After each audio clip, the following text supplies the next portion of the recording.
వినపడుతుందా? ఈ వెలుగొండ ప్రాజెక్టు మొత్తానికైతే ప్రజలకు అందుబాటులోకి రాబోతుంది ఈ నెలాఖరికి. దాన్ని స్వాగతిద్దామా, లేదంటే మేము ఆల్రెడీ కంప్లీట్ చేసిన ప్రాజెక్ట్ని మళ్ళీ జగన్మోహన్ రెడ్డి గారి దాన్ని క్రెడిట్ని చంద్రబాబు నాయుడు గారు క్రెడిట్ చోరీ చేస్తున్నారని అంటారా? నీతి నిజాయితీగా నిర్భయంగా చెప్పాలంటే పెద్దలు అక్కడే ఉన్నారు.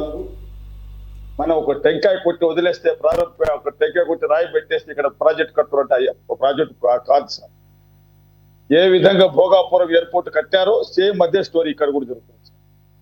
భోగాపురం ఎయిర్పోర్ట్ 3/5/2022లో స్టార్ట్ చేశారు. 2203 ఎకరాల స్థలాన్ని తీసుకొని అక్కడ నిర్వాసితులకు ఇళ్ళు అన్ని కట్టించేసి అన్ని సదుపాయాలు చేకూర్చి అక్కడి నుంచి వర్క్ స్టార్ట్ చేశారు. అక్కడ భోగాపురం ఒక టెంకాయ మాత్రం కొట్టి ప్రారంభోత్సవం చేశారు. అది కూడా ఎక్కడో దూరంగా సేమ్ సిచ్యువేషన్ ఇక్కడ సార్. ఆ రోజు ఒక టెంకాయ కొట్టి వదిలేశారు.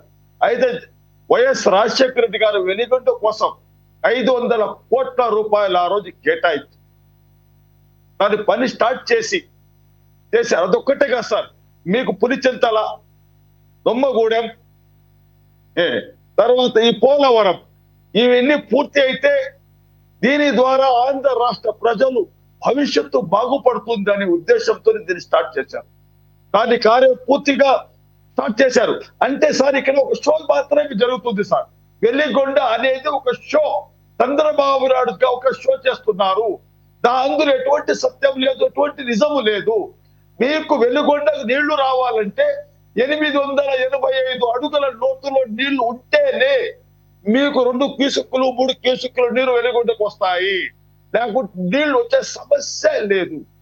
మీ ఇంజనీర్ అడగండి, ఏ ఒక పెద్ద మహాన్ మేధావిని అడగండి. ఇక్కడ మన విశ్లేషకులు గారు ఉన్నారు, అతని గారు అడగండి. 885 అడుగులలో అక్కడ నీళ్లు మెయింటైన్ చేయగలిగితేనే వెలుగొండకు నీళ్లు వస్తాయి. లేకుంటే కేవలం రేపు ఎన్ని నీళ్లు వదులుతారో ఏమి చేస్తారో ఊరికి వదిలేసి నేను ఇచ్చేసానంటారు.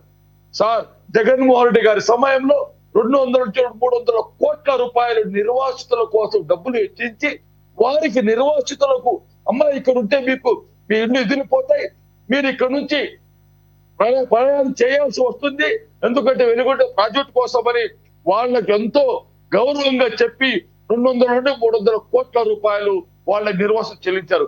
ఇంకా నిర్వాసితులు చెల్లించవలసి ఉన్నది. అయితే వెన్నుపోటు పార్టీ చంద్రబాబు నాయుడు మోసాలకు అబద్ధాలకు పేరున్న చంద్రబాబు నాయుడు అబద్ధాలు చెప్పడంలో పిహెచ్డి తీసుకున్న చంద్రబాబు నాయుడు ఆంధ్ర రాష్ట్ర ప్రజలను ప్రకాశం జిల్లా, నెల్లూరు జిల్లా, రాయలసీమ జిల్లాలకు దగా చేసే చంద్రబాబు నాయుడు గారు 4 రోజుల క్రితం 400 కోట్ల రూపాయలు విడుదల చేశామని చెప్పేశారు. 400 కోట్ల రూపాయలు విడుదల చేస్తే మొన్నటి వరకు కూడా 1 రూపాయి వరకు ఇవ్వలేదు. ఇది మోసం కదా? ఇది దగా కదా? ఆ నిర్వాసితులకు ద్రోహం చేసినట్టు కదా? మళ్ళీ నిన్న అంటున్నారు 250 కోట్ల రూపాయలు విడుదల చేశామని. అంటే అకస్మాత్తుగా వచ్చేసి నిర్వాసితులకు ఆ ముందున్న నిర్వాసితులు జగన్మోహన్ రెడ్డి గారు ఇచ్చారు. తిరిగి ఇంకా కొంతమంది ఉన్నారు, ఆ నిర్వాసితులకు సరి అయిన సౌకర్యం కల్పించి వాళ్ళ డబ్బులు వాళ్ళకి ఇచ్చి ఆ పేదలను ఆ గూడు వదిలిపెట్టే వాళ్లకు సరి అయిన మర్యాద గౌరవం ఇచ్చి అక్కడ సాగనంపడము ప్రభుత్వ బాధ్యత కాదా? ఈ దొంగ నాటకాలు చంద్రబాబు నాయుడు, అవినీతి పరుడైన చంద్రబాబు నాయుడు, మోసాలకు మోసగాడు చంద్రబాబు నాయుడు ఈ రోజు ఈ వెలుగొండ ప్రాజెక్ట్ లోని నిర్వాసితులకు నమ్మక ద్రోహం చేస్తున్నారని నేను ఖచ్చితంగా చెప్పగలుగుతున్నాను. ఈ రోజు ఇందాక అన్నారు సార్ ఎంఆర్పి అని. ఎందుకు ఇతను చెప్పారు? ఎవరు? నారా లోకేష్ గారు. జిల్లా కాస పూర్తిగా 2 కోట్ల ఆదాయం వచ్చి ఉంటుందేమో జగన్మోహన్ గారు చెప్తే ఇతను అడ్డాడు 2 కోట్లు జిల్లాకని. అయ్యా, మీరు 1500 కోట్లు డిఎస్సిలో అక్రమాలు చేశారు, అవినీతి చేశారు. నేను ఛాలెంజ్ చేస్తున్నాను, వేరే సబ్జెక్టులకు వెళ్ళదు. ఇది సప్లిమెంటరీ డిబేట్. మీరు సప్లిమెంటరీ మీరు కొన్ని ప్యాకేజీకి సంబంధించిన అంశాలు లేవనెత్తారు. అది చాలా ఇంపార్టెంట్. అది సమంజసంగా ఎత్తి చూపించారు కాబట్టి అంతవరకు పరిమితం అవుదాము. మనకి టైం ఎక్కువ లేదు కాబట్టి నేను ఇప్పుడు దాన్నే ప్రస్తావించబోతున్నాను. కాకపోతే ఈ లోపల టీడీపీ ప్రతినిధి మనకి అందుబాటులో లేరు. మరి ఆయనకి టైం కన్స్టెంట్ ఏమైనా ఉందో, ఎందుకంటే నేను ఆయన కోసం అని చెప్పేసి ఆ ప్రశ్నలు నేను రెడీ చేసి పెట్టుకున్నా. ఎనీవే బాజీ గారు చెప్తారు. సార్ బాజీ గారు, ఒకటి ప్రాజెక్ట్ అందుబాటు ఒక్క నిమిషం సార్ నాకు టైం లేదు సార్, మీరు గ్రహించాలి. కంప్లీట్ చేస్తా సార్. ఇన్ని చేసిన జగన్మోహన్ రెడ్డి